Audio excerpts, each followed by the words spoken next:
have and what our amazing Attorney General is doing to protect our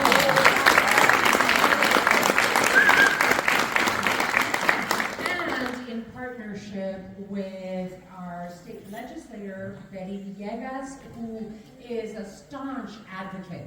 And it's not a new thing as a state legislator. Betty Villegas has spent 40 years of her life in advocating for affordable housing for not just Tucsonans, Pima County, but for Southern Arizona. And now she gets to do it as a state legislator for the entire state, for all of Arizona. So,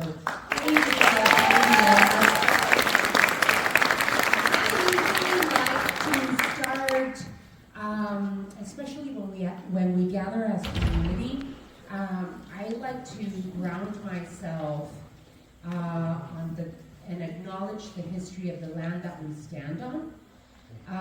So I'd like to acknowledge that these lands have been stewarded by the Tohono O'odham since time immemorial, and the Pascua-Yaqui people who have lived in the Sonoran Desert for thousands of years. It's important that we have these conversations as a community here in Tucson, Arizona's second largest city and the 33rd largest city in this country, where the housing crisis is deeply, deeply felt by families. And as mayor of this beautiful, wonderful desert city, I get to represent Tucson, not just in Arizona, but throughout the country. And in comparing notes with other mayors throughout the country, this is not just happening in Arizona, this is happening throughout our country. And so it's an important conversation to have statewide. We are feeling the effects of the housing crisis in Tucson, but mayors and cities shouldn't bear this brunt alone. We need to make sure that every layer of government, city, county, state, and federal government do something about this crisis. Tucson is a place where the urgency of affordable housing, stable housing solutions is real, where community leaders, advocates, and residents are coming together to build a future rooted in equity and opportunity for all. And we are incredibly fortunate to have strong housing advocates here in Tucson. My colleagues and I on the council passed a housing affordability strategy for Tucson. And we've worked with Pima County and Governor Hobbs and the state legislature to bring money into Tucson to make sure that we are not just planning and advocating, but actually building affordability in Tucson. People like Arizona Attorney General Mayes and Representative Villegas remind us what it means to lead with compassion, persistence, and commitment to justice. And in a city where the need for housing solutions is urgent and ongoing, their leadership is essential. Before joining the legislature, I'm just going to add a little bit more about Betty.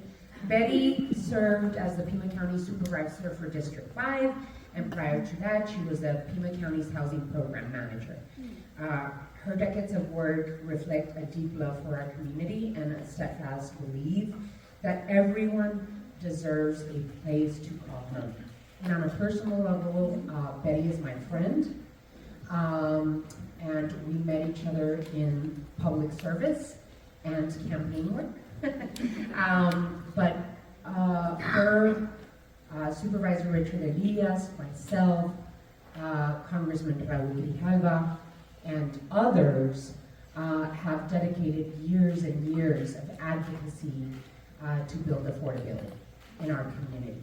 This is not a new thing for us, but today is the time that we need to act, and we're lucky to have Attorney General Mayes on our corner, advocating for civil rights and the rights of seniors and families in this state. I do see Marta Verdugo in the audience. Thank you, Marta. She's the executive director of the YWCA. And I also, I'm going to out her. Ann Chaneca, our housing community development director, is here as well for this important conversation. So it is my pleasure to welcome Representative Villegas to the podium. Thank you all so much.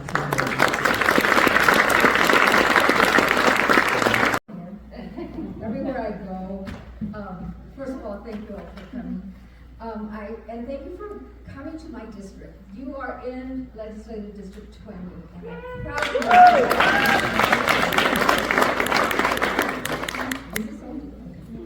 I also want to acknowledge that my daughter, Olga Flores, is here.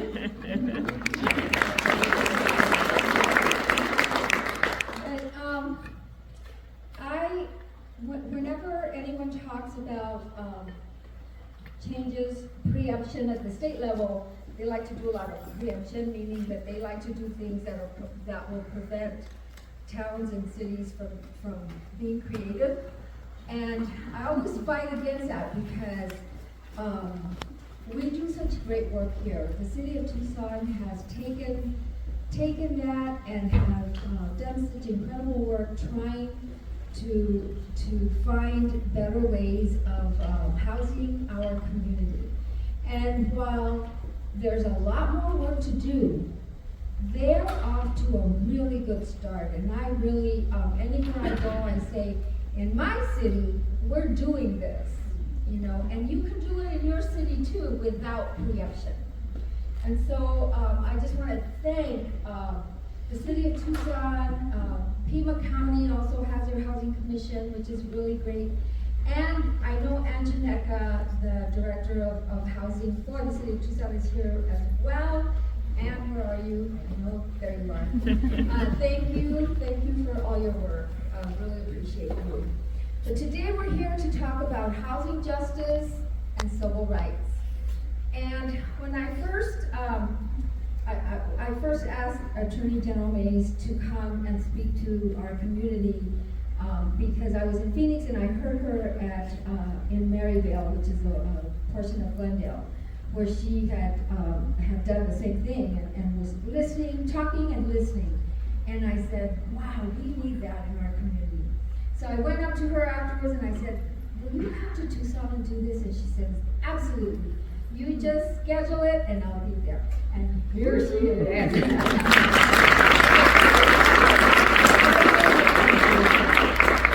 So it's really great to see so many of you here tonight. People who care deeply about housing affordability, housing justice, and civil rights.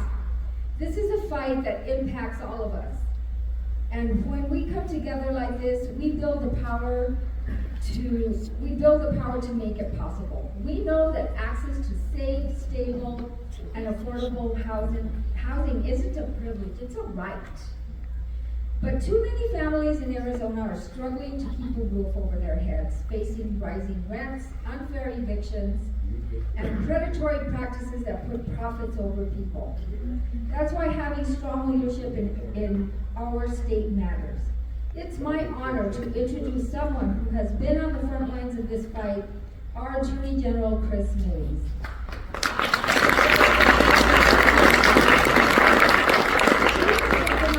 Corporate landlords fought against unfair housing practices and stood up for everyday Arizonans who just want a fair shot. She understands that justice isn't just about what happens in the courtroom, it's about what happens in our neighborhoods, in our homes, and in our daily lives. We're lucky to have her in this fight with us. Please join me in giving her a warm Tucson welcome.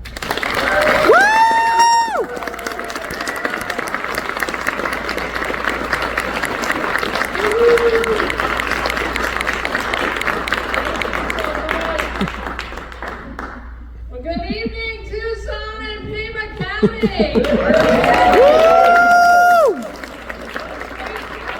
is so good to be, feels like home. This is certainly feels like home. And thank you to your awesome Mayor Romero.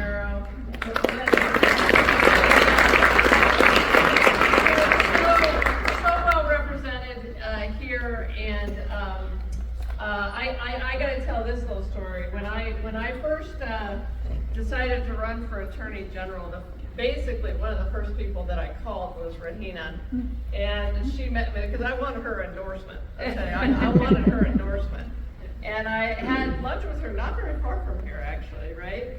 And I said, Rahina, can I have your endorsement? And she said, yeah, Kris, you can have it, but don't you ever forget about Tucson. And she meant it too. But it's great to be here. I also want to recognize and note that we are in the great Congressman Grijalva's district.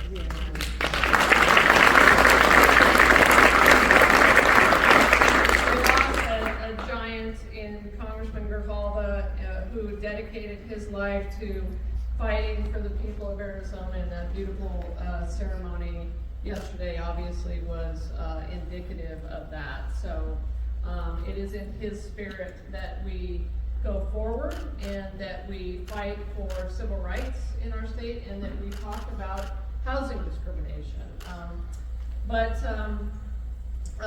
You know, we are going to talk about some other things too that I think are probably on your mind. And you might have noticed that I have now filed 9, I think, lawsuits against Donald Trump.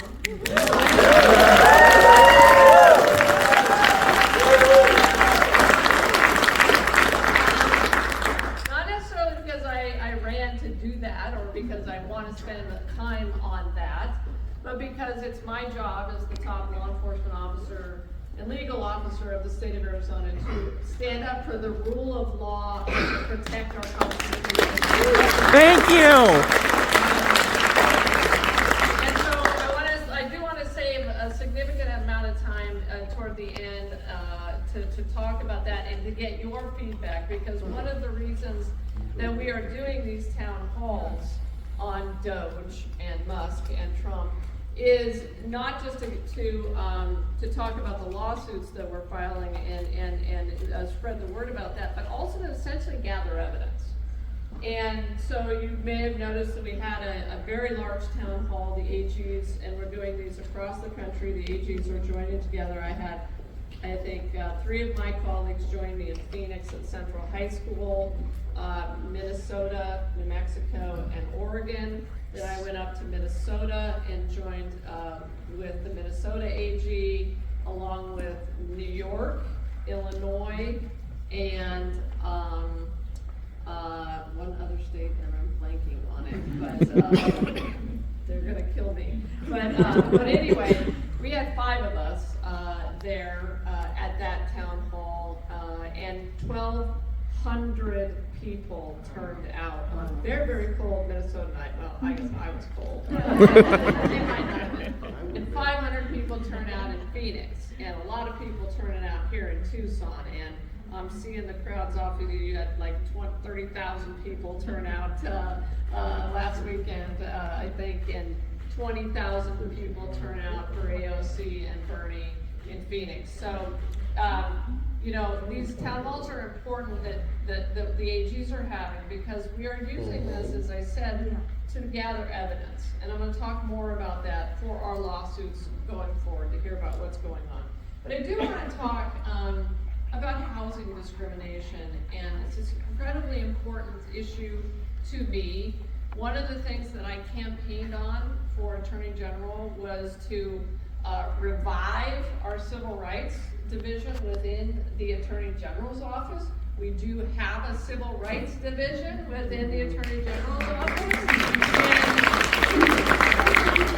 And my predecessor didn't much even notice that it was there, I think. But we have amazing people here from the Civil Rights Division. I have a number of the members of my team, several lawyers and staff members from the team who will probably be a much better resource even than I am, and I may turn to them on some of the more technical questions. But they're an awesome team. We are filing cases again on civil rights, many, many cases actually on civil rights, and are serious about enforcing against discrimination in housing. So, we got some slides that I want to go through. as we get started here talking about tenants' rights. And we really want to, this is sort of about educating the public on their rights and what they can do. There's a number of things that tenants should be doing. Number one revolves around verification of ownership for condos, townhomes, single-family homes. One tip is prior to executing a lease agreement or conveying any money, verify the owner of the property, confirm that you are contracting with the owner of record, and public information regarding the property ownership can be found with the county assessor's office. Do that before you rent, before you sign a lease. It's just incredibly important. And so just stepping back a little bit, we'll go to the next slide. But in terms of the big picture of the housing crisis that we're experiencing, I do think housing discrimination is a significant piece of the problem. And I want to talk about a couple of cases that we've already done that kind of demonstrate that. One of those cases here in Arizona that actually affects Tucson and Phoenix is the RealPage lawsuit that I filed against the RealPage company and 9 major landlords for colluding together to artificially fix prices at a artificially high rate using an algorithm that RealPage provided to these 9 landlords. I call it old-fashioned price fixing using new technology. That's what it is. They were basically getting together, these 2 companies, using an algorithm, and the algorithm, the landlords, as we allege in our lawsuit, we were the first state to file this lawsuit. I was. The District of Columbia AG also did file this lawsuit. But essentially the algorithm that RealPage created and sold to these landlords, these 9 major landlords, used very proprietary information that was given to RealPage and put into the algorithm.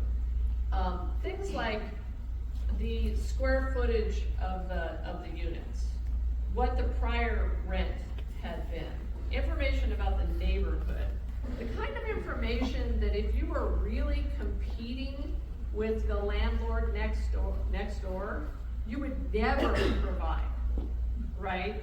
Because in the old days, before this price fixing was going on, landlords would compete with each other, right? They would want to do things like lower prices to try to attract new tenants. They would want to do things like not tell their competitors what they were doing, right? In terms of what was happening inside the building.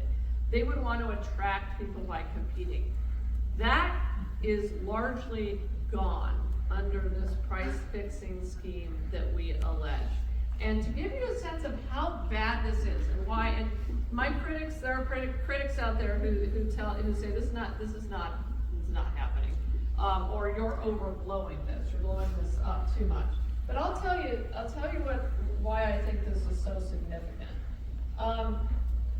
RealPage, the price fixing conspiracy covers about 70% of the Phoenix apartment rental market and 50% of the Tucson market. That means that 50% of the apartment units in Tucson have been subjected to this price fixing scheme using an algorithm. I think that is outrageous, and that is why I have sued all of them. And we will see.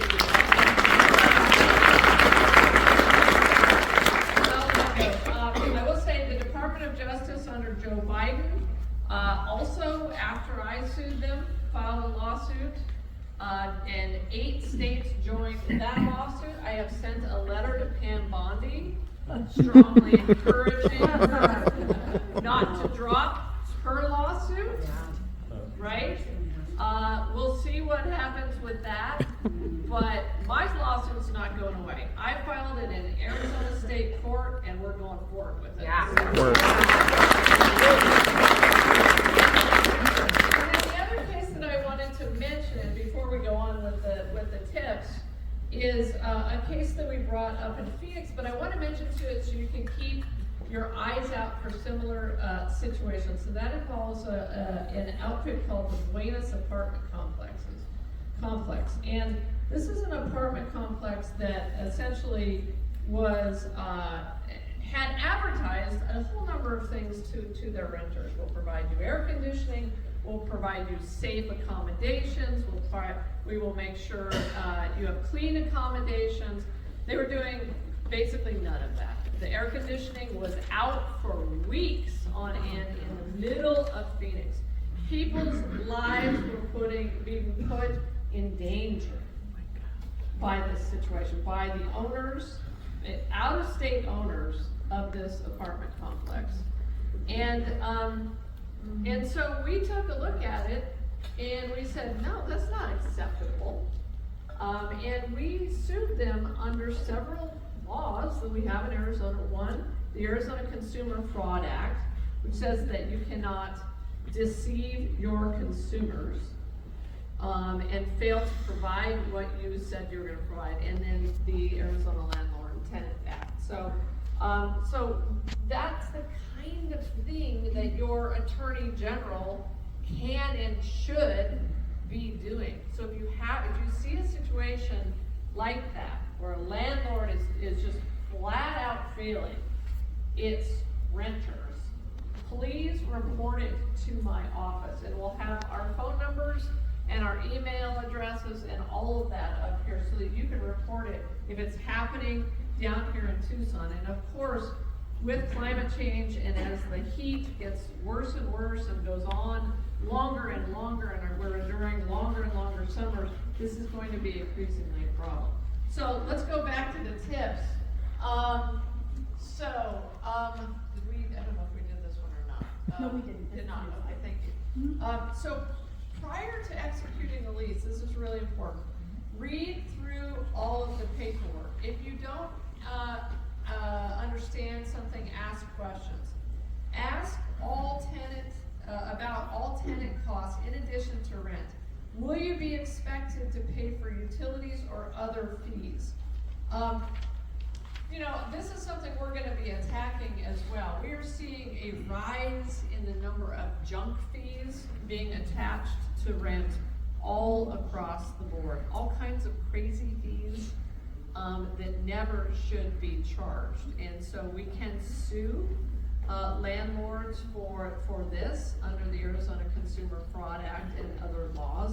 So pay attention to that. If you see a fee on your bill that strikes you as completely odd or is not covering something that's actually being provided, please let us know. One thing also to watch for in terms of a junk fee is if your landlord is still charging a rental tax fee, there is no more rental tax. Or if you suspect that they are actually still charging that fee, but calling it something else, we want to know about that as well. That is a very real possibility, and we're starting to hear about that. And I believe, if I'm not mistaken, we've already taken action in Phoenix against one landlord who was doing that and sent them a cease and desist letter. So those are some things.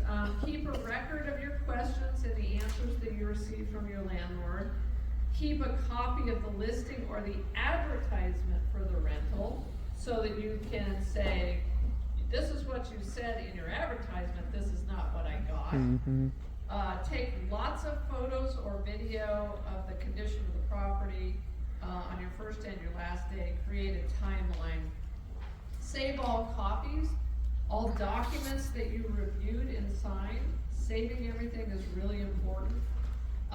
Your application and the confirmation that your application was received. A full copy of your signed lease, including any addenda to the lease. very important to hang on to that. Save any notices that you get, any policies, rules, regulations, and CCNRs, and documents exchanged for rental assistance, a reasonable accommodation, a reasonable modification, complaints, maintenance request, work orders, all of those things. Hang on to everything, because it's likely that your landlord is hanging on to everything. And then, of course, let's talk a little bit about fair housing and disability laws. And Chris Carlson can help me with this if you have any questions.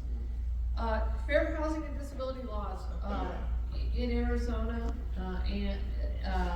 prohibit race, discrimination based on race, disability, color, familial status, national origin, sex, and religion.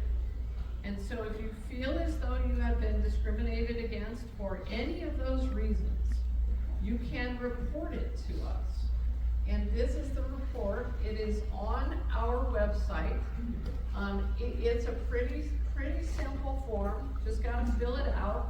And then it'll come to our folks that's at the AG's office, our attorneys and our investigators. That's www.azag.gov/complaints/civil rights. And then, Chris, is there anything that you want to add to that, or anything about sort of how it works when people do file a complaint? Sure. Yeah, there's quite a bit that goes into creating a complaint, but the first thing is just to do it. Like, ultimately, there seems to a lot of people like there's a lot of barriers to making complaints in the world, that there's a lot of obstacles against you when you're trying to assert a fair housing claim or any civil rights claim. And there's not. Like, really, it starts with this form. This form comes into our inbox, it goes to our compliance officers, they open up a complaint, they talk to you, they're nice, you know, they're not intimidating, they're not going to yell at you, they're just going to take your complaint, and they're going to make sure that if you don't have even if you don't have like a legitimate civil rights complaint, if it doesn't fall within our jurisdiction, that you're going to be routed to the people who can help you. And so that's really just where it starts. It's just with this complaint, making sure that you have like the ability, the information that's going to get you seen and heard by the right people at the right time. And we certainly will take anything that comes to us. Chris? Yeah. Can people call our office, or can they also walk in? If they don't want They to can and do. They can. They call, they walk in. We're right down the street. We're within walking distance. I walk right around here every day from our office. So yeah, no, we're on the 3rd floor of the state building, and yeah, we will take complaints wherever they come, however they get to us.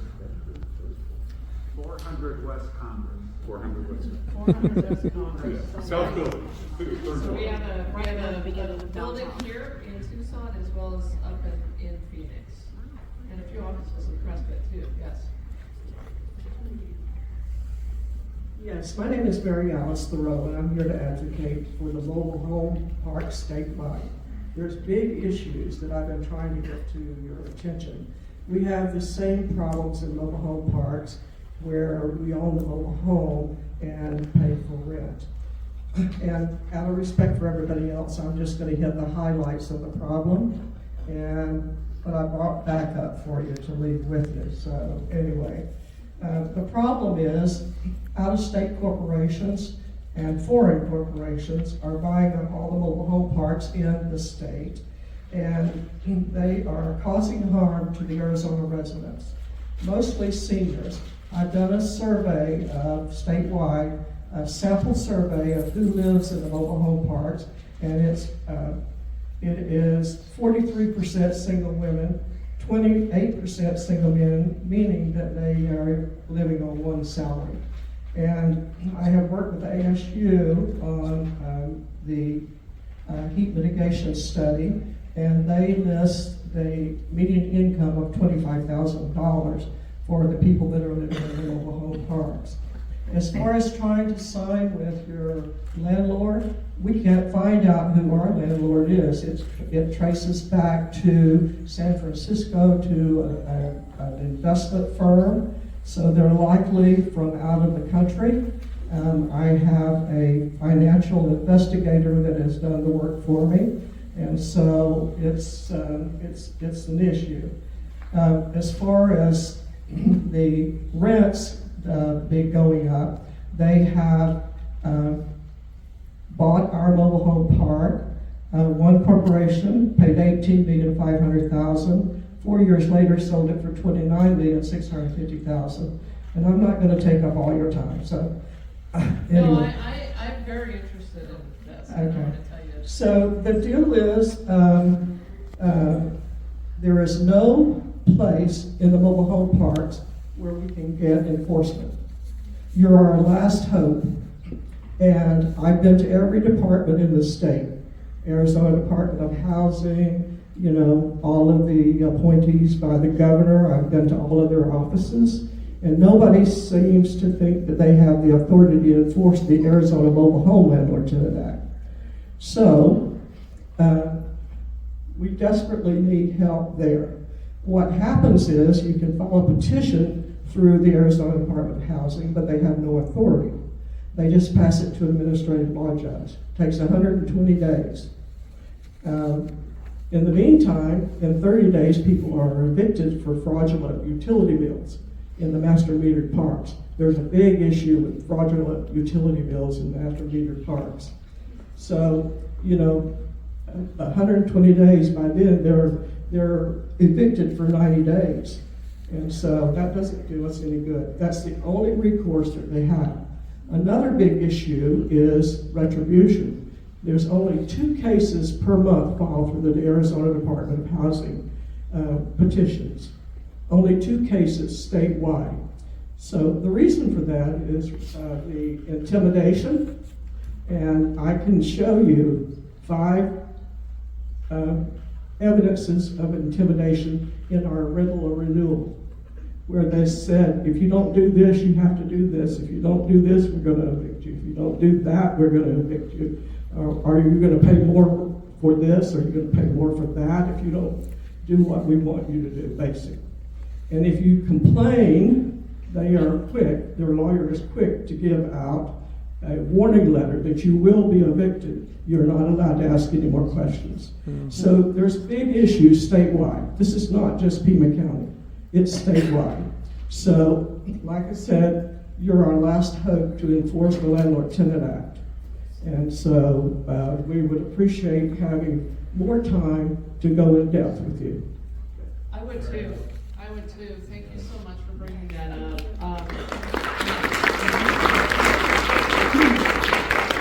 My name is John. I live in the State Mobile Home Park. Can I ask you guys, are you in Tucson? Yes. Okay. We'll ask you. Not city limits.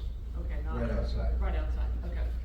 But if you've been living in this park for 6 years or longer, you sign a contract and your bill had 3 items: rent, electric, and gas.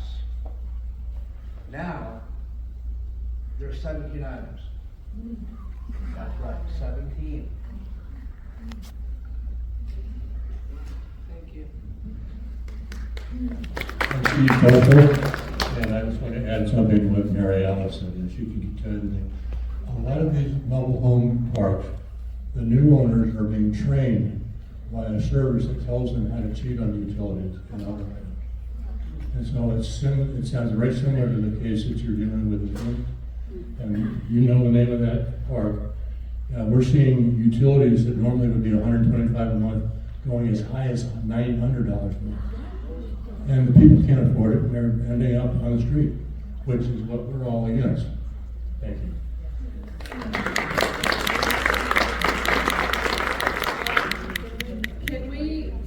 Will you make sure, do we have your contact information? Yes. Okay. Do you want to give me anything? What I would like to do is, well, first of all, we heard this at our last housing discrimination meeting in the West Valley of Phoenix. And as soon as I heard that, I took it to our consumer fraud section and our civil rights division, and we started thinking about it and working on it. I can't reveal too much to you yet, except to say we are investigating. I believe there is a massive problem in Arizona. I can attest there is I can give you the directions. I think what I think we should do, given this is now the second place I've heard this, and given that we're already investigating it, is form a working group inside the AG's office on mobile homes. So because we can't do it all tonight, and these problems are extreme and unacceptable in my mind. I believe there may be some evidence that some of these mobile home parks are using the same kinds of algorithms, for instance, that RealPage and the major apartment complex landlords are using. So, and as a former corporation commissioner, I'm particularly outraged at the utility manipulation. So there's more outrage for you. yeah, and it's I got a lot of unacceptable it. because, and this is what I truly believe. Whether it's mobile homes or apartment complexes, I believe that many people have been made homeless by this. Yes. I truly believe that. 99 in my park has been displaced in 4 years. 99. 99 out of 259. Wow. So you're right. Okay. I can prove it. Okay. I'm gonna need you to do that. Need your help. And so this is an epidemic. It's a crisis, and it is exacerbating the homelessness problem, the unhoused problem, and it is. I think it's just a heartbreaking example of greedy corporate landlords taking advantage of Arizonans, and literally making people unhoused, and that is to me unacceptable. The other problem that I think we're seeing is just this proliferation of private equity firms and hedge funds coming in and rolling up mobile home parks, rolling up individual homes, and rolling up apartment complexes, and then squeezing the profits out of them. And that's really kind of also at what's at the bottom of this crisis. So thank you for bringing that to us. I wish I wasn't your last line of defense. I wish that we had a stronger set of laws on this, but I do have laws that I can enforce, including the Arizona Consumer Fraud Act, that is strong, that I think that we can utilize to attack this problem. Yes. Ms. Mayes, thank you for being here tonight. Thank you for answering everyone's questions. I'll make it short and sweet. I'm from your part of the desert. I'm in Maricopa County, HIDA in Mesa, Arizona. Filing complaints with the county doesn't work. We have businesses that are operating in our residential neighborhood that are putting our groundwater at risk, our well water at risk of contamination, and Maricopa County is helping them grow and expand. So I gave Mr. Chabin an envelope. Please review that, and my friend Christina also gave him an envelope. Please review that, and my contact information is in that. Okay. And I'm short and sweet. Thank you. Thank you. We'll take a look at that. As you all know, water is extremely important to me. It's an issue that I'm trying to tackle in several different ways. And I would love to help you if I possibly can. So we'll get back to you. Thank you. Expect a phone call from us. Okay, thank you. Yep. Any other questions? I have one here. Yes. Here we go. Thank you so much for taking the mobile home issue so seriously. My name is Ray Witch. I organize with Poder Casas Mobiles, organizing in the mobile home parks here. And just building off what Mary Alice was saying, one of the issues we're seeing is once someone is evicted, sometimes off of these fraudulent utility charges, their parks are stealing their houses. Whether they have the title to it or not, the parks take the house. And it's not an aberration. I think it's more common than not that someone loses their home from the eviction. And I think in some ways, it feels like you're the last line of defense, not because other people don't have the power, but because they're not using the power. They're saying, oh, it's not in our jurisdiction. It could be in other people's jurisdiction before it gets to you. A justice court could say, of course I'm not going to evict you. Look at these utility bills. But they say, oh, I don't look at meters. That's someone else's problem. I don't look at meter readings.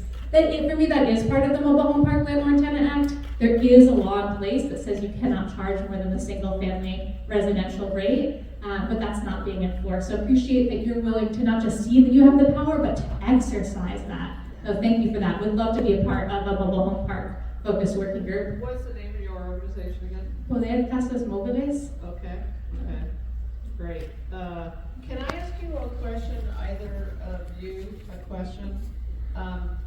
With regard to the master, so are we talking primarily master metered? Yes. Okay, Yes. almost entirely.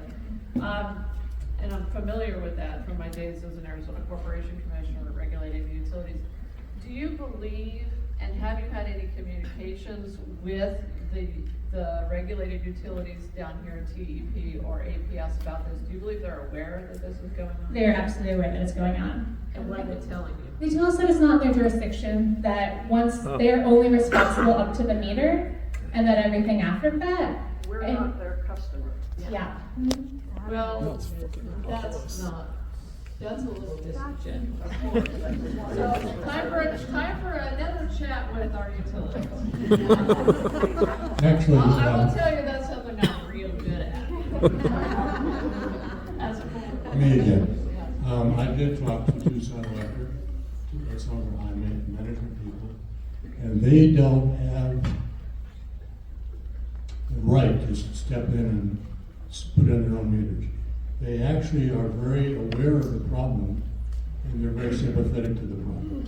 And it may take some support from the Corporation Commissioner, from you, and from some advocates. It will not be welcome by the landlords because that's a huge source of their income. It's not just the extra utilities. Like Ray said, they actually are able to make money by reselling these mobile homes, and they don't give any of that equity to the tenant, which is a thing we should change. Okay, thank you. Yeah, definitely worth a conversation with some utility executive. Yes. I'd like to add to that, because as a HUD certified housing counselor for many years, there's a lot of red tape when it comes to also the resources available. So when I worked for Unidos US, we worked out of California, Arizona. Oh yeah, and so a lot of it is when we have the HAF programs, right? You couldn't get assistance on your mortgage if you owned your manufactured home because you were paying rent on the land. Right. You couldn't get rental assistance because you owned your own home. Right. And so they were stuck. I dealt with a lot of this, and that was the biggest issue with manufactured homes and renting and owning. So I just wanted to add that. Thank you. Okay, thank you. Excuse me, I would like to add one more thing and then I won't bother you again.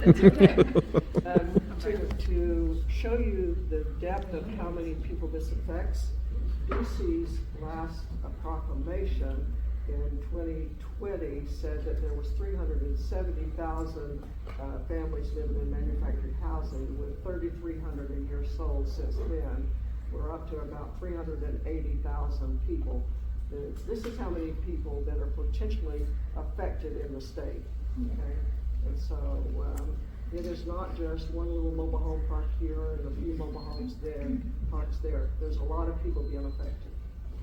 Absolutely, and just, in addition to all these other issues, I'm very concerned about, making sure that mobile home owners, landlords, owners of the parks live up to their responsibilities to provide safe conditions. So we have been investigating one mobile home park in the valley.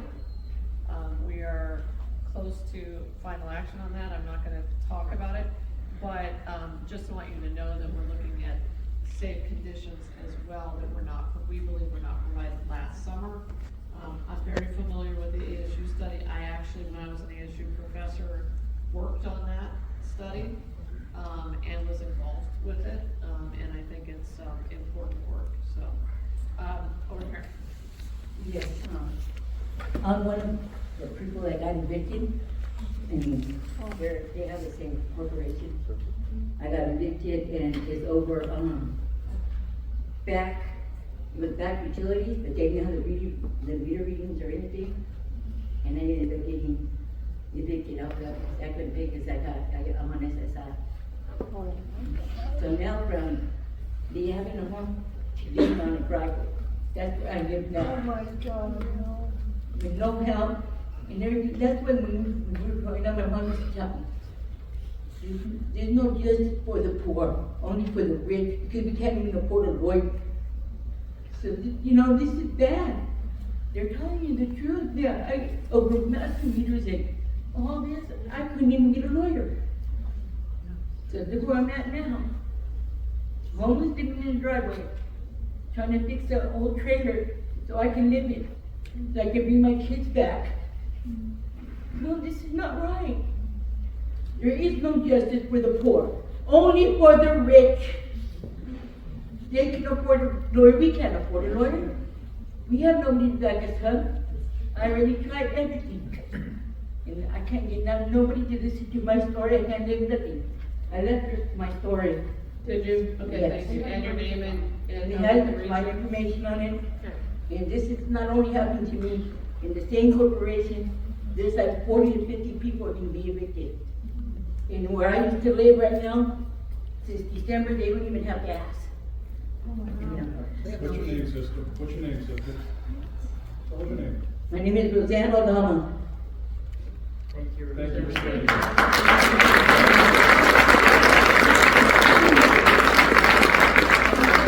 Thank you for having the courage to stand up and tell us that story. And that's so important because we need to know it for us to be able to do something about it and take action. And I promise you that I will do everything in my power as the Attorney General of the state of Arizona to do something about it. So thank you for coming.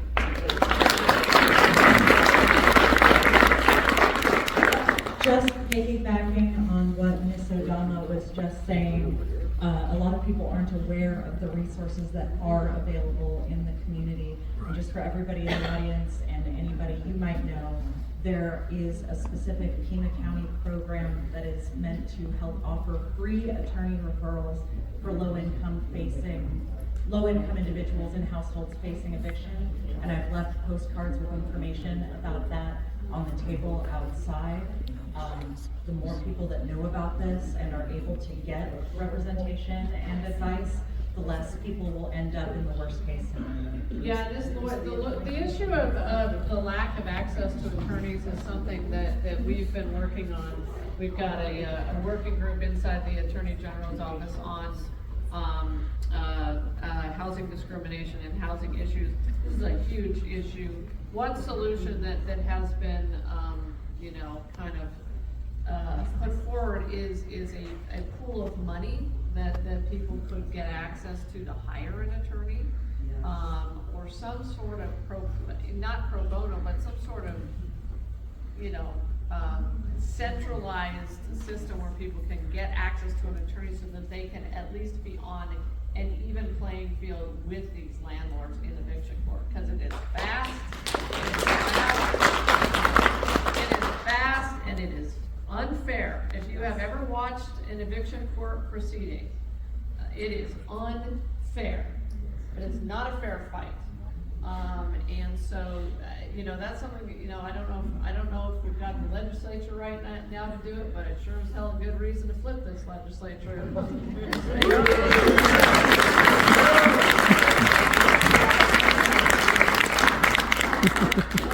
Anyway, and I'm not trying not to be political, but it is a good reason. Any other questions? No, I got one over here. I got you, sir, you, and Okay. in the back over here. Yep. She's on it. Thank you, Mary Alice, for getting so many of us to come tonight. In addition to looking at the age demographics of mobile home tenants, you also have to look at how many are Latino going out for the Arizona Democratic Party and me from a vote down Tucson South Side, so many people live in mobile home parks that are substandard. They don't speak English, they can't advocate like all the people who are here. If you get a team together, you have to have investigators who speak Spanish, and you have to be aware that many people in mobile home parks are immigrants, recent immigrants, asylum seekers. They now fear that they might be deported, or even if they're here legally, they fear deportation. And the mobile home park, the utilities, or the rent, or being threatened with eviction just becomes one more estafa or scam that they have to deal with. Sometimes they don't even know they're being scammed until we, who work for a social service agency or who are out canvassing, explain to them that what they're being told is not true. And so that's something that really needs to be looked at in addition to aid. Thank you, that's a great.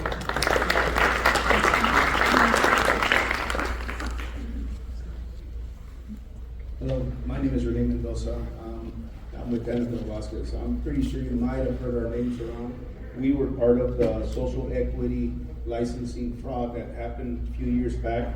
Over $200 million of social equity marijuana licenses were taken from people like us and were given to these large corporations by the state of Arizona through arbitration and fraudulent tactics. I want to know what you're doing about that, if you're doing anything. Also, I want to mention that the state of Missouri has the same program that you have here in Arizona. These same people went over there, won 6 licenses, took them from the people that actually won the license through arbitration tactics as well. The state of Missouri recognized that, knew it was a scam, stripped those licenses from them, and indefinitely banned them from ever having licenses in that state. So why hasn't Arizona done that? Also, Arizona does have a rule that states if you get a license stripped in any other state, your license should be stripped here in Arizona. We don't have a license because our license got stripped from us. It wasn't sold, it wasn't given, it was stripped through predatory tactics. We want to know why we don't have our license, and there's about 23 or 24 other people that had the same thing happen to them. So these licenses that were supposed to go to poor people went to these rich corporations. Why is that happening? And are you going to do anything about it? Yeah, and that's fair. Those are 2 very fair questions. I will tell you this: there are some things I can't talk about because we have essentially an ongoing investigation into this situation.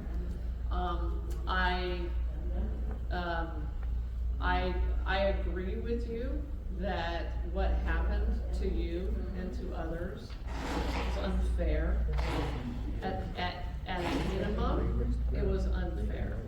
And I also believe it is not what the people of Arizona intended when they passed Prop 207. And so, I'd like to have some further conversations with you and others who feel the same way. But I want you to know, number one, I feel your frustration about how long this is taking. We got a lot going on at the AG's office, but I want you to know that we are taking it seriously. I did ask my civil division to start looking at it as soon as I learned about it, and I promise you that I will do what I can to help rectify what I really think is a wrong. Thank you, I appreciate that. One other thing I would like to say is not only did they just take licenses from some of us, well, from the majority of us, the arbitration, the judges awarded them attorney's fees. We're in debt we'll probably be in debt over $1 million by the time we're done with all these courts. But right now, we do owe $563,000 with no license.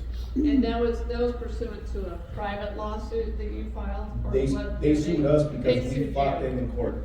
Right, okay, and that's sort of a separate deal from what potentially an attorney general could do to address the situation. But we'd appreciate it if you can help us all that we're in this mess. Got you, Thank you so much. information. Okay, thank you. I'll give you my card. Good, okay, thank you.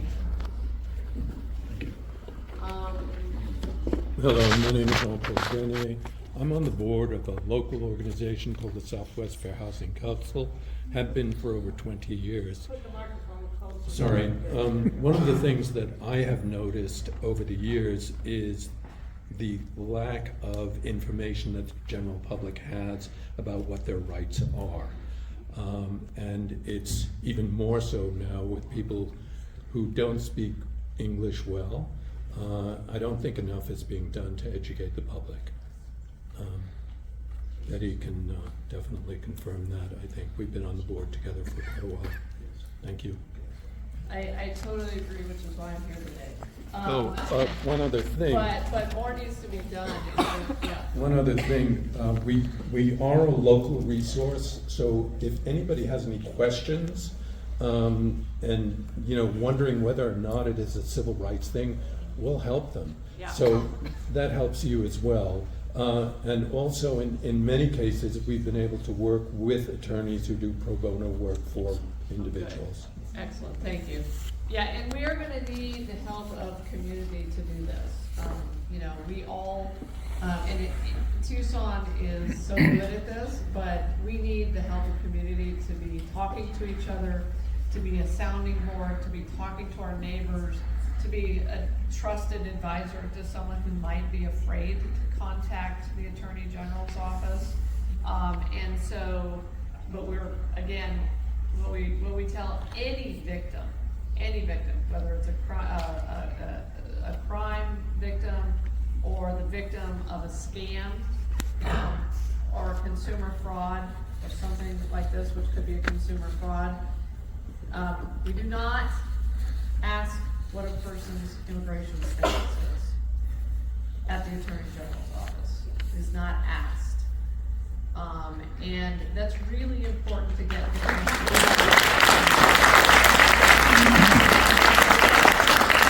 can't do my job as the Attorney General and fight crime if I can't get victims to come forward. So we always try to talk about that, but you're very, very right. People don't know what their rights are, and that's one of the reasons I'm here. Why don't we push this out on social media as much as we can? We ask our local media to come and help us get the word out, to talk to people about this. So, can I plug my team too, AG? yes, you can. So Because I'm the Director of Community Engagement, and we have a tenants tips presentation that we offer to smaller groups in the community that's a little longer and more in-depth than the AGs. And if we can't come help you, we will absolutely direct you to one of our wonderful partners like the Southwest Fair Housing Council or someone else. But if you want that presentation or to know more, come find me, come get my card. You can request it on our website too.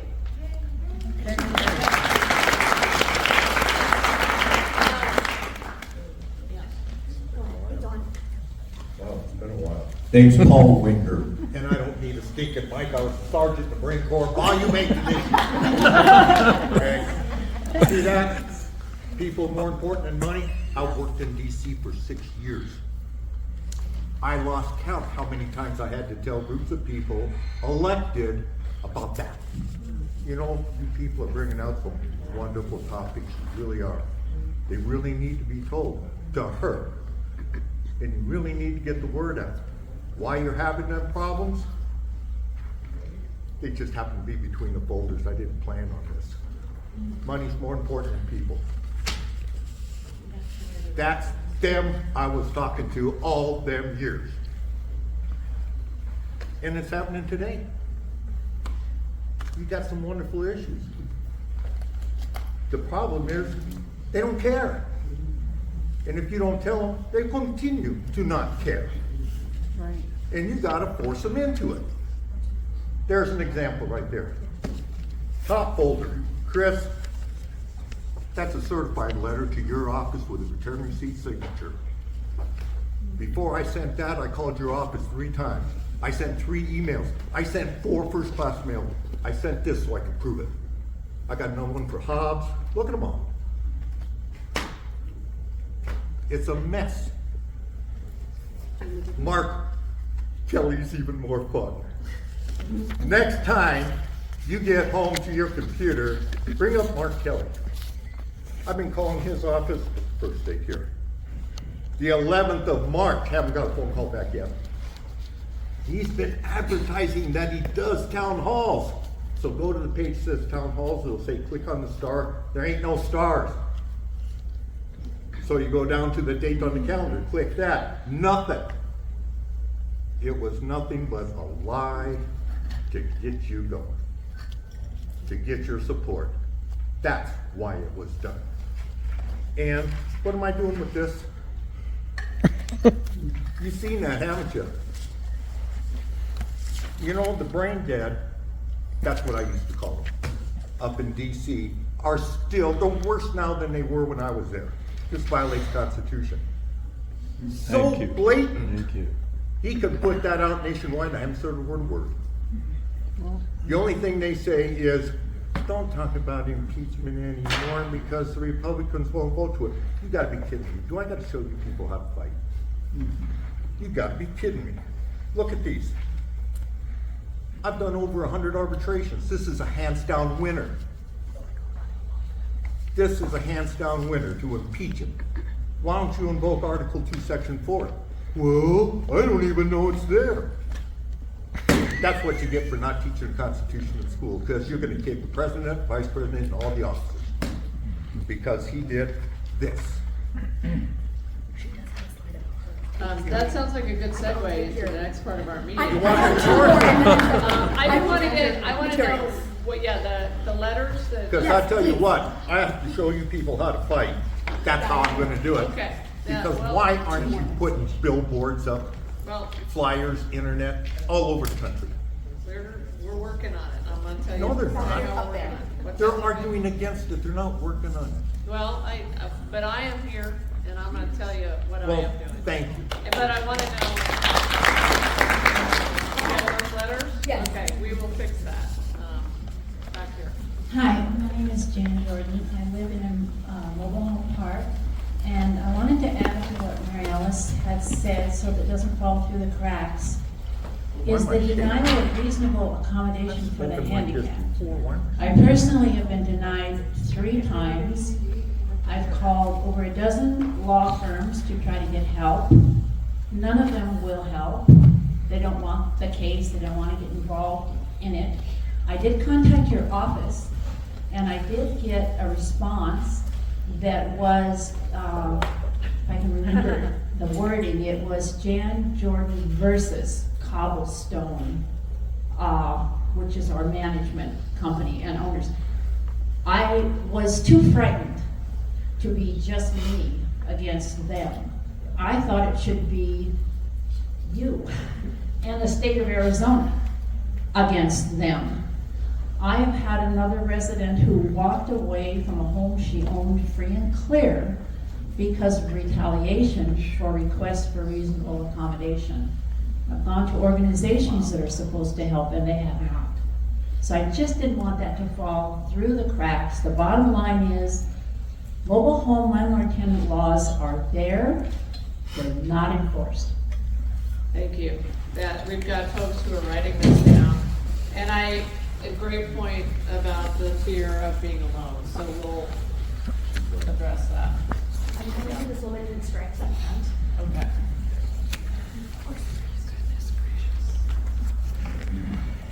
My name is Elizabeth Matthews. Welcome to Tucson. My husband and I lost our permanent home due to a consumer fraud. We were living in a rental home, not the one. And the fraud was a contractor who asked us to pay him large amount of money up front and then made the loan to be fraud loaded and took a lot of money up front and then filed for bankruptcy and didn't finish our home. It was just a framework, but he took 90% of the money. We found out that his 2 brothers have done this before in Cochise County, and their license have been expired there. Your office have investigated them under a different company, and then they came to Tucson. And in Tucson, they started a new company in 2014, and the bankruptcy code shows that they owe money to 200 people here in Tucson. And then we then found out that, and this is the most disturbing part to me, that they are still working in construction under a new company that they started with their friend, under their friend's name, 6 months prior to they filed bankruptcy. So it's a pattern of behavior, and that definitely a consumer fraud issue. We have complained to your office, we have complained to ROC. ROC had 30 complaints and revoked their license. They processed 11 of those complaints, and each one of them were disciplined and revoked the license as a result of it. So we complained to federal agencies, to our legislators, to county prosecutor. Everybody have referred us to you. And then when we complained to your office, the legal department sent us back to ROC. And the ROC, I got a call from your duty agent, and she was very concerned actually. She said there hasn't been enough complaint to your office to pursue an investigation, but if I talk to ROC and they send those complaints, then you may look at it. But I called the ROC, and ROC said that your office should make that request and not me. And anyway, it seems to me, if ROC is here, maybe they can refer those complaints to you. So this is a pattern of behavior. We lost our home. We were working 20 years to pay off our home, and we're senior citizens. We are first, responder in the community. We have served Tucson for 20 years, and we just don't want anybody else to go through what we were going through, because they are working now still on a different license. We will get your information, and we will get with ROC, and we will figure that out. So thank you for raising that.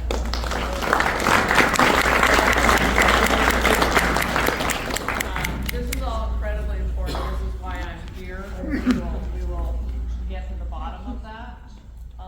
And I will say we are actively working on trying to we're actively working on trying to repair the relationship that was broken under my predecessor between the ROC and the AG's office, but we haven't made obviously enough progress. So we'll work on that. Back here, and then maybe we'll spend a few minutes talking about some federal issues. Yes. Hi, my name is Lisa, and I mean, here to talk about my own issues, but it's bigger issues than just mine. I have recently I'm no longer homeless due to HIDA, but a number of my friends who have been homeless were among the Housing First initiative, and they got Section 8 through that kind of thing. But we're dealing with something very, very weird. The landlords are throwing us out. They are making things up, and I'm not kidding. My landlord, I'm through HUD, so I'm really lucky because I have the VA behind me. And I have a worker that's helping me. I'm handicapped, and there's a whole lot that I can't do. But so, I have dogs. I've had post-traumatic stress disorder for a very long time, and I'm amazed I'm even speaking right now. It took me 2.5 months to get the perfectly worded letter to keep my dogs. He kept threatening that he was going to throw my dogs out. He has, I've gotten 3 10-day notices now for nothing. He says that my friends are scaring the neighbors. My friends come, they park their bike in front of my apartment, and they come in. They don't loiter, they don't vandalize, they're not using drugs on the property, nothing. But he came to my house at 9 o'clock at night to give me a 10-day notice that he'd already given me. And then he told my VA worker that it was another 10-day notice, but we matched the numbers on the bottom. He charges $75 to hand deliver a 10-day notice because it's supposed to go through certified mail, but he still charges me $75. I'm on Section 8. They retroactively lowered my rent because of my income, because I'm on Social Security. And he said that I owed him $119 instead of the other way around. And this lease is weird. He says that it says that I can't use a credit to pay my rent, but he won't give me the money back, which Section 8 says he must do immediately.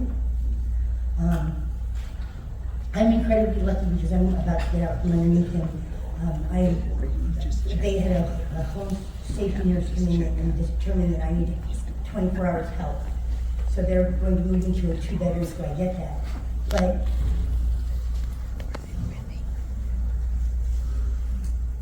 when he decided that my friends couldn't come over at all, I'm supposedly not allowed to have guests, which is illegal as all get out. But he wouldn't tell me where my friends were supposed to park their bicycles. And when he finally did, my 10 days isn't even up yet, by the way. He took one of the lady that helps me, he took her bike trailer, everything in it, threw the stuff that wasn't of any value away, and I don't know what happened to the rest of it. And it's like, you can't do that. You told me they could park their bicycles there. You can't harass me, harass them. He calls me late at night and tells me that I'm violating some obscure rule.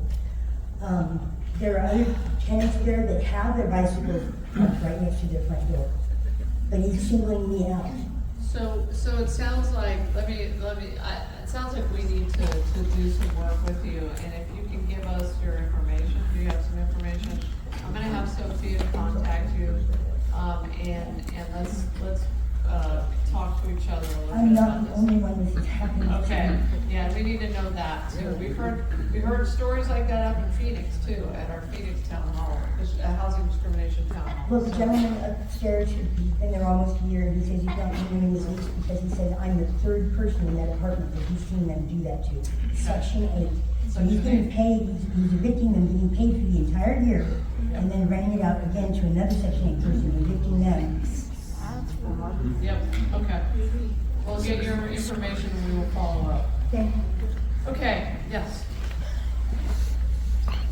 I'm bringing the microphone. Okay, here comes Sophia.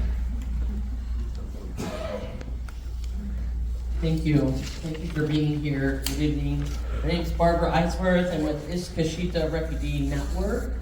And for the last 22 years, I've worked alongside of refugees here in Tucson. I have seen firsthand how resilience, determination, and contributions strengthen our entire community. Despite enduring war, genocide, and civil strife, they arrive with hope, seeking safety regardless of ethnicity, race, gender, or religion, some things that we've heard about tonight. They are here for a chance to rebuild their lives while strengthening our community.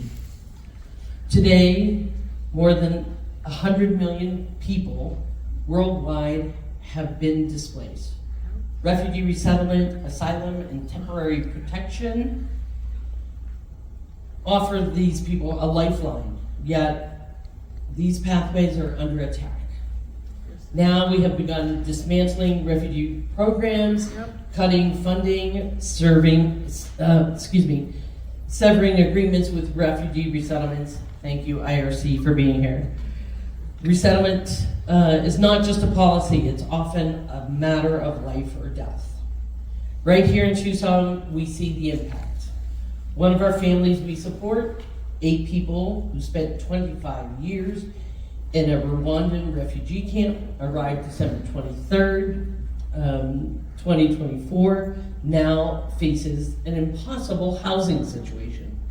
They were placed in 2 small apartments at a combined rent of $2,600 per month. More than double many Tucsonans pay for mortgage. 7 of the family members are seeking their first jobs in the U.S., searching for more affordable housing as we are trying to help them in a system stacked against them. No credit history, no rental history, no financial safety net, no U.S. work history. Refugee resettlement agencies, already stretched thin, are being forced to shrink. America's commitment to refugees, those seeking asylum globally, is simply being erased today. Beyond refugees, we see our HIDA efforts towards food security and supporting the local food system in jeopardy. The USDA recently froze $21 million funds in Arizona, jeopardizing contracts and that support local food from farmers to schools and to local food banks. Instead of investing in a sustainable local food system, we're reverting to importing food from out of state, hurting both small farmers and families in need. Any benefit cuts to SNAP, free lunches, Head Start, Section 8, Medicaid will have huge impacts on the refugee community that contribute to the very needed Arizona workforce. This is what happens when policies are driven by fear, not facts. Refugees do not weaken our communities, they enrich us. Investing in their success makes us stronger. Now is the time to stand up against the anti-refugee, anti-migrant policies. Now is the time to support sustainable, resilient communities. We must fight for housing, jobs, and food systems that work for everyone.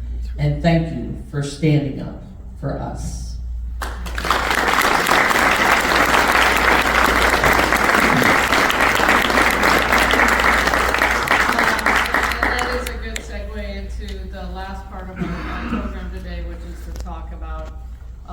The litigation that I filed, along with 22 other Democratic attorneys general. I haven't been joined by a single Republican yet, unfortunately.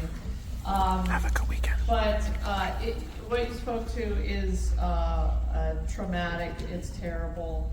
We heard that at the town hall that we had in Phoenix, the USDA cuts that are absolutely insane, that hurt not only the resettlement population and our schools, but also farmers who were providing that food into this program supported by the USDA. So of course, one of the first things that I did was to go back to my attorneys and the Solicitor General's office to find out what was going on there and whether that was one case where Donald Trump is violating a federal court order. So I'm going to get to that in a second.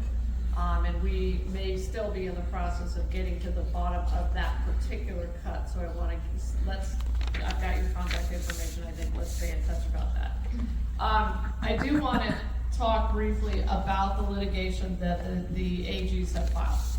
So I believe strongly, and I know this is a strong word, and this is a strong language, but I believe that we are in the midst of a coup in this country.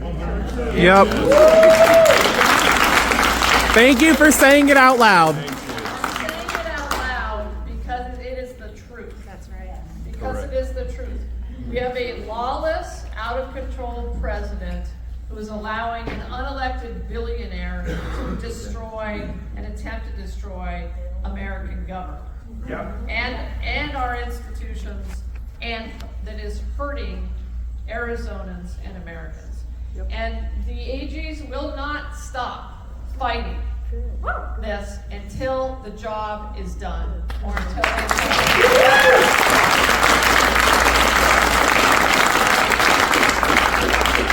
And so, you know, we've listed a number of the lawsuits that we filed here. We filed, of course, the first one we filed was against the executive order rescinding birthright citizenship. Blatantly unconstitutional. It took a Reagan-appointed judge 25 minutes to call it blatantly unconstitutional and to issue a TRO, temporary restraining order, stopping it.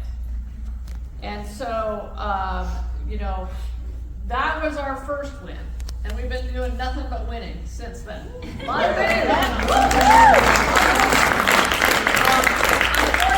they keep coming at us with all of this illegality. But we filed a lawsuit to stop the federal funding freeze, which is part of what went into the USDA cuts, right? So, but it's important to remember how catastrophic that was going to be for our state and our country if we had not gotten a TRO against it. They were going to, they halted Meals on Wheels. They halted Head Start. They halted they shut down the Medicaid portal for an entire 24 hours in this country and in our state. And here's how, I mean, this is, I think, maybe the best example of how insane this is they defunded the police in Arizona. How is that? Donald Trump defunded the police. Why do I say that? Because he defunded something called HIDA, which is the High Impact Drug Trafficking Area effort that I use as your Attorney General in partnership with the FBI, in partnership with the ATF, in partnership with the Joint Terrorism Task Force, to go after the Mexican drug cartels that to try to stop the flow of fentanyl into America. He defunded that. Jesus. That's what he did.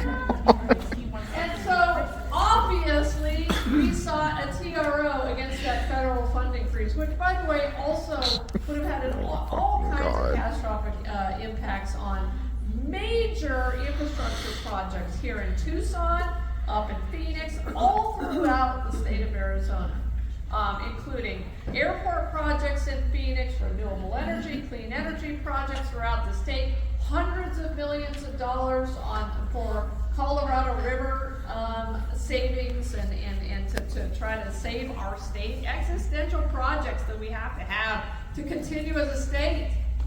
That's what that was for. So we got that TRO. But here's the deal.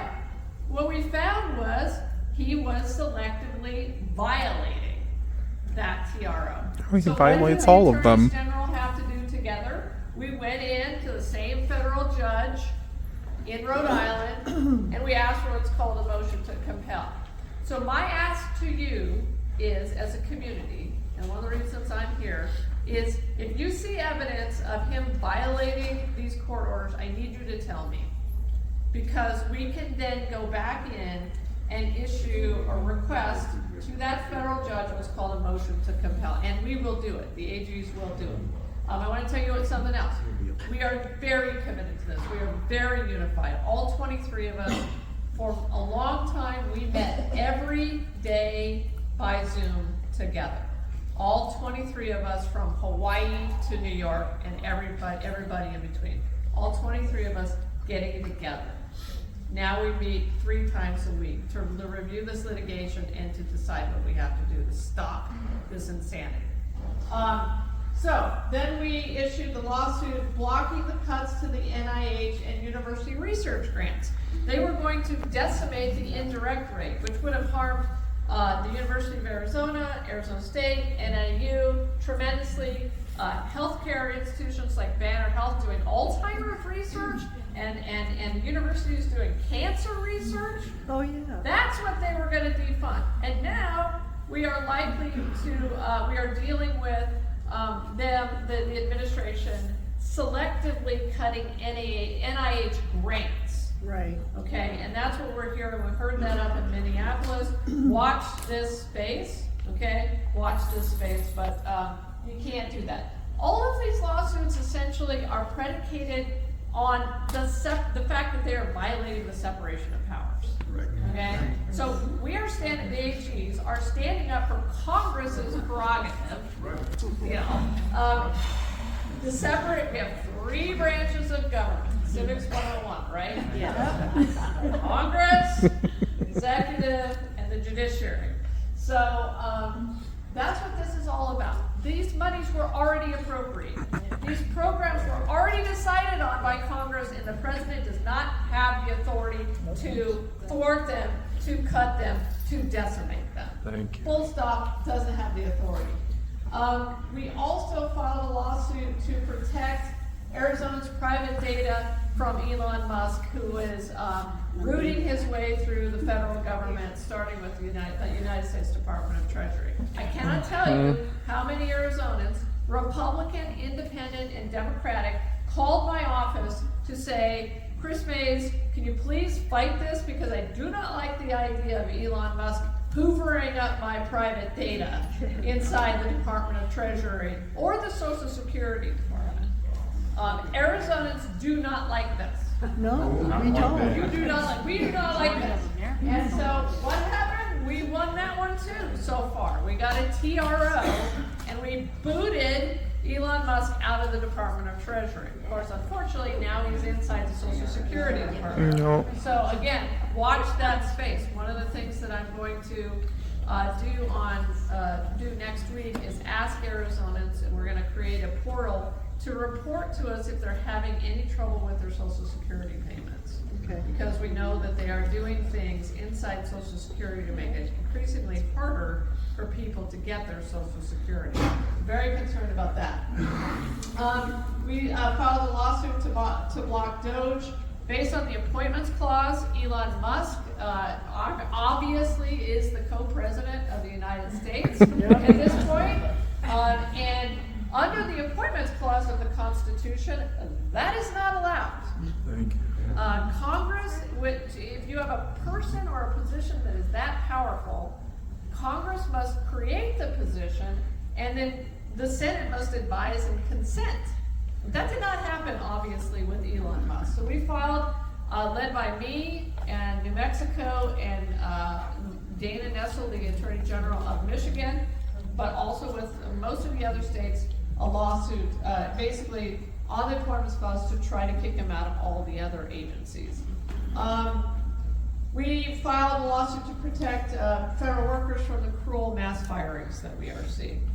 And as you know, they have initially had fired 25,000 federal workers. I don't even want to use the word probationary anymore because I don't think it's fair. We're not just talking about probationary workers, and these are people, in some cases, who have a lot of experience, who just happen to move to a new job. And so, but 25,000. We won that case in front of a Maryland judge, got a TRO. And that judge ordered Donald Trump to rehire those 25,000 workers.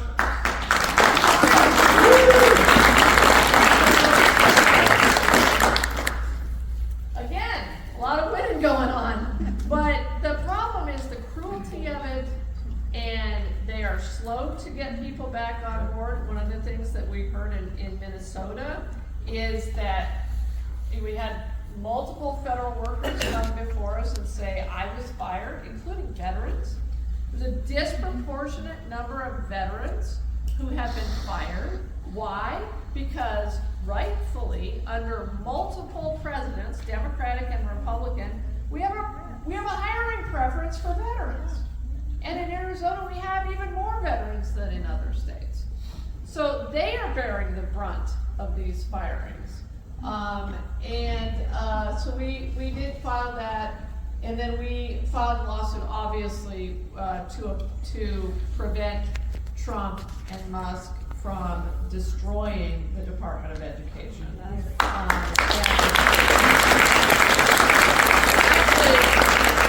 take that back. We filed 2 lawsuits to prevent them from destroying the Department of Education.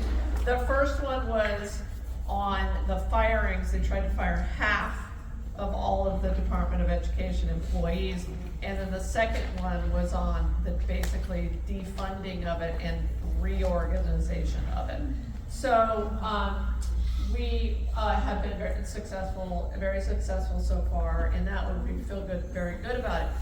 But I will tell you this, and I'm going to be really blunt with you and honest with you. I do not believe that we have seen the worst of it yet. I'm sure you agree with me. I think it's likely that we are going to see them try to absolutely decimate and maybe even eliminate entire agencies the way they did with the Department of Education. They already have started with the EPA. And I think there are other agencies that over the coming months, they could try to eliminate in their entirety.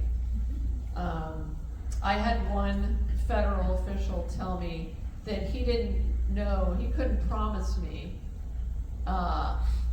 whether or not the ATF would even exist at the end of the year. Oh my goodness. The ATF, one of our premier law enforcement agencies in this country, that I work with on a regular basis, and my criminal division works with on a regular basis to fight crime in Arizona. So we got a lot of work ahead of us, my friends, a lot of work. But my promise to you as your Attorney General, and the promise of all the AGs that I'm working with, is that we will not stop. And I really feel strongly that once in a generation, Americans are called upon to fight for our country, to sacrifice for our country. And this is our time. This is our time to fight for our country. And I don't know about you, but I don't want to look back on my life at the end of my life. Because I've had people say to me, Kris, aren't you afraid? Aren't you afraid of retaliation? Aren't you afraid that you might lose your next re-election campaign? And I always say, no.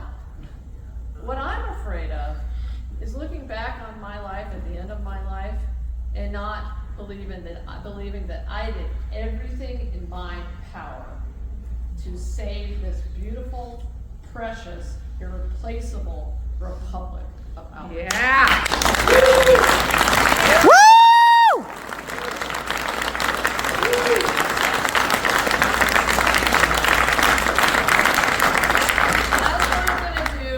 That's what I'm gonna do. I promise you that. I'll come back, obviously, and update you on what we're doing. Just keep watching what we're doing. Democratic AGs are gonna keep doing this work. We're gonna keep doing these town halls. We'll be in Oregon.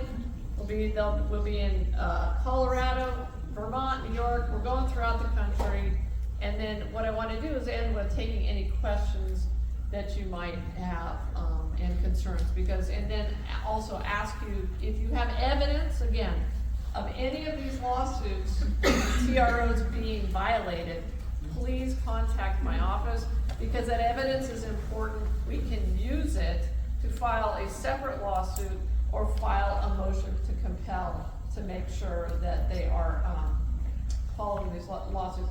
The other thing that I'm very concerned, and then I'll shut up, is hearing a lot from our universities, and this is important down here in Tucson, but also up in Phoenix and in Flagstaff, about major grant programs being cut off, just shut off summarily. And that is something that is, I think what they're doing is they're identifying areas of grants that they don't like, and then just cutting them off. But the problem is, again, it violates the separation of powers. That money was already funded and allocated by Congress. They cannot do it. You're stealing it. It is illegal. And so, anyway, okay, I've talked too much. Here we go. Good evening, Kris. My name is Kimberly Cartwright. I am a single parent to a special needs child. My main concern is primarily to do with the dismantling of the Department of Education. The whole purpose of the Department of Education is so that we have federal protections for students that have special needs to get the Department of Education to do their jobs. That's the entire point of it. Everything else is up to the states already. I read a report about here in Tucson, there is one federal building here in Tucson that is being threatened to be closed by actions with DOJ. What are you guys doing in way of mitigating so that doesn't happen? I haven't heard really anything. And also, not the Attorney General, but the governor's race is next year. And as you are well aware, because you indicted him, one of the indicted on the fake electors case is currently running to become our governor.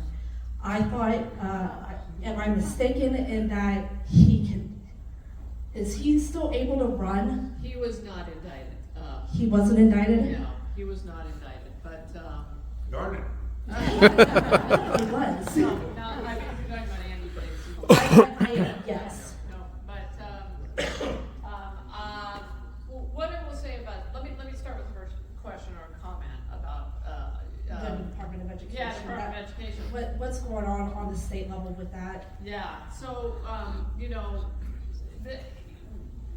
this is why this is just such an important lawsuit. We've got to stop this. As you know, I mean, IDEA, these funds are critical to Yes. kids with special needs, kids with autism. The money, you know, I heard Tom Horn say on a radio program that he was fine with the Department of Education going away and that he could handle all of it. Come on, that's absurd. That's precious. It's precious, right? It's ridiculous. And then he can handle all of the federal loan funding going to the universities, the student loan money. He can handle the Title I schools. I mean, 20% of, especially rural schools, get their funding from the Department of Education, and then you have Title I schools as well. So this is absurd. And so that's why we're fighting that case. The building, I would love to know which building it is. It's down on Congress. I can't remember the exact address. It's the federal, the federal building. They were looking to shutter it. Yeah. Well, and again, these are one of the trickiest ones for us to deal with as AGs because, they can take these actions. Some of them they can claim they're within their rights to do, but they also, in Phoenix, they eliminated the entire staff of the Sandra Day O'Connor Federal Court building. Oh my the God. folks who staff the building. I have a friend Without talking to the federal judges in the building. So just know that we are fighting that lawsuit. We're going to continue to fight it. It's so critical, and thank you for bringing it up because the vast majority of our parents who desperately need those services and rely on those services through our public schools need to know that they're. One more point. It has been almost an entire year since I've heard anything regarding the fake electors case. So are you at liberty to discuss anything further? What is going on with that? Yep. Questions? I know Lady Justice is slow, but oh, it's pretty slow. This is frustrating. Yeah, it frustrates me too. Unfortunately, the judge in the case set the court the hearing date for I think early 2026. And of course the defendants in the case have filed a number of motions that we are in the process of fighting. We had a couple of victories in the last couple of days on those motions. Just know the case, I'm not dropping the case. I had people, when Trump won the election, say, well, Kris, why aren't you dropping the case? I'm not dropping the case. Thank you.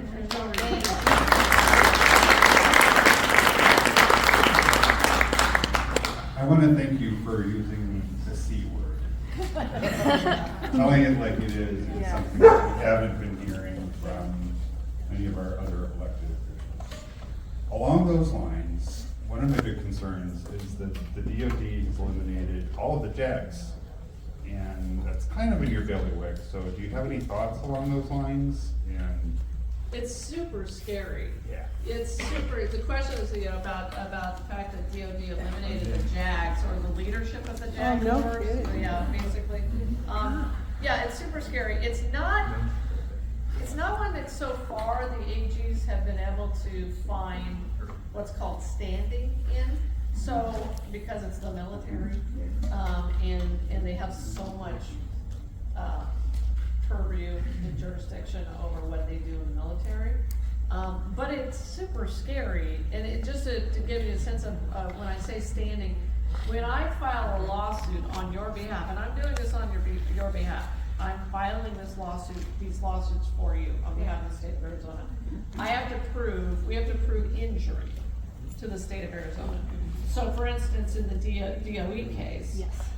we said our parents and our schools will be harmed by this. That is We're the already injury. 50th in the nation Right. for education, for public education. Right. So this This is going to too.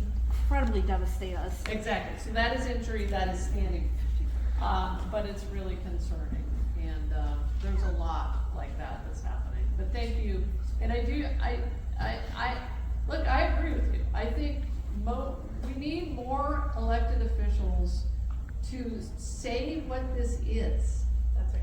And to fight. Americans want fighters, they want somebody to stand up and fight for them. And yes, it's true that we don't have Democrats do not have the House and Democrats do not have the Senate. Yet. Yet. Yet. Yet. Yet. I think we're closer to that. But regardless of what your political party is, this is happening. The American Constitution and our republic is under attack. Yep. We are in greater peril today than we have been in since the Civil War. Correct. I believe that. Read the Constitution. And I don't think that, again, the time is now. 2 years from now, 4 years from now is too late. It's gonna be too late. Mhm. Yeah. I have a question. And so here's my philosophy about this, and come back. The way we fight this is, I call it the 3 C's, although I use the other one. The way we fight this is crowds, and you guys are doing a really good job down here in Tucson of that. Courts, that's my job, and courage. And we all have a role. And you are all patriots. We are all patriots at this time in our nation's history. And it's up to all of us to play whatever role that we can play in saving this democracy. And sometimes, especially on the days when I file one of these lawsuits or when I see one of those headlines, I think to myself, and I can hear past generations of Americans speaking to us across time and space and the ages. And they are saying to us, fight. Fight for this country. Right. And they did. And millions of them lost their lives fighting for this country. And it's the least we can do to show up in crowds, and to fight in the courts, and to have courage. Because when we do this together, they cannot beat us. And they will not beat us.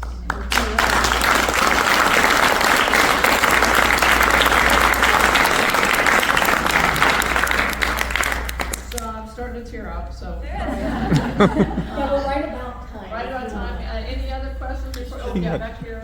Yes, I'm going to say it now. If anybody understands the Constitution and understands what the military have to sign when they join the military, and that is to support the Constitution. Yeah. There is a clause in the Constitution which describes what a traitor is, and there is one in the White House. Yep. Right now. Yep. Why haven't they come forward? There's no denying it. Yeah. Do you think that when push comes to shove that the military as a whole would reject the unlawful orders that the Trump administration is trying to do? Well, both my parents were officers in the Army during the Second World War, and they're rolling in their graves right now. I know. So, Yeah. yeah. I feel that. I feel that. And I think, but you know what? Please have hope. Please know. Oh, I do. That's why I'm here. I know.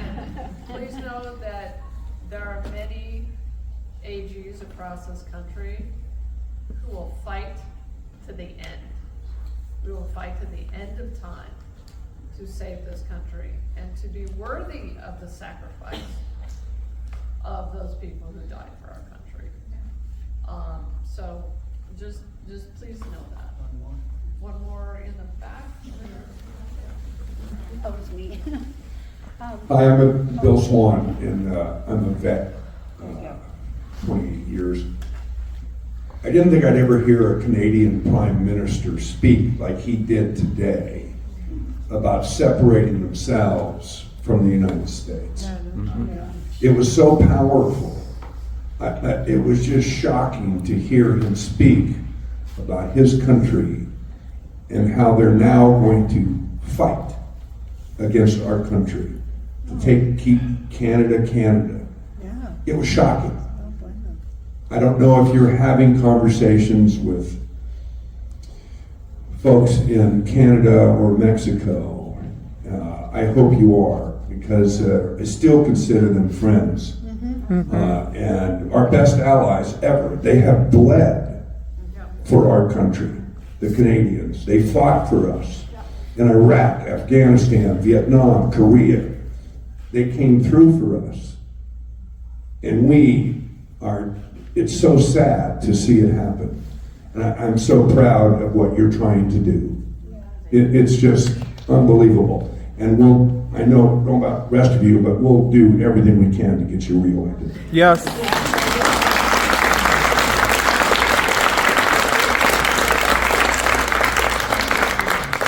you so much. I appreciate that. And you're right. I don't know. It's an interesting question. I'll ask my colleagues whether they're in touch with anyone in Canada. I know, we've got states in our coalition who are up on the border. You've got Michigan, Wisconsin. So much trade, so much relationships. So many relationships. You have so many families that live on both sides of that border, obviously here too. And so it's just, devastating. And the tariffs themselves are going to devastate those states and be harmful, obviously, to Canada and other countries. So we have looked at the tariffs issue. I mean, we haven't come to a conclusion or an action item on that, but it's something that we have at least started to look at. It is insane. We can't put all the responsibility on you. We need to stand up too. We individually need to not let our politicians rest. You guys are the fighters, I can tell, or you wouldn't be here tonight. So you can't depend on her to do all the work. You have to help her. We have to help her stand up.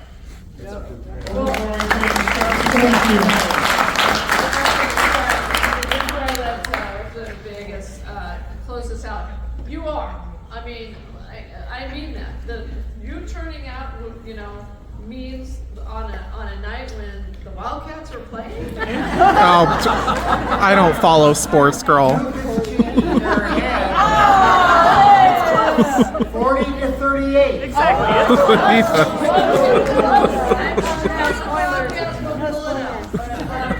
But you turning out, the crowds that are forming in front of Juan Ciscalani's offices. Where is he? Where's his town hall? Tesla.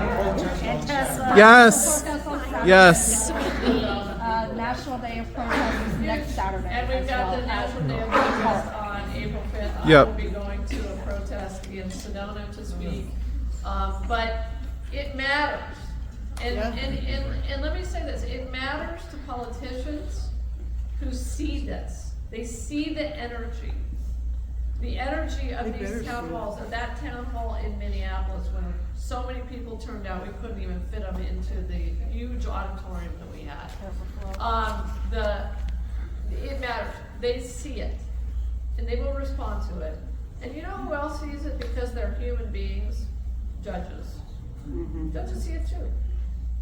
Now, they have to take evidence into account and not necessarily public opinion, but judges are human beings, right?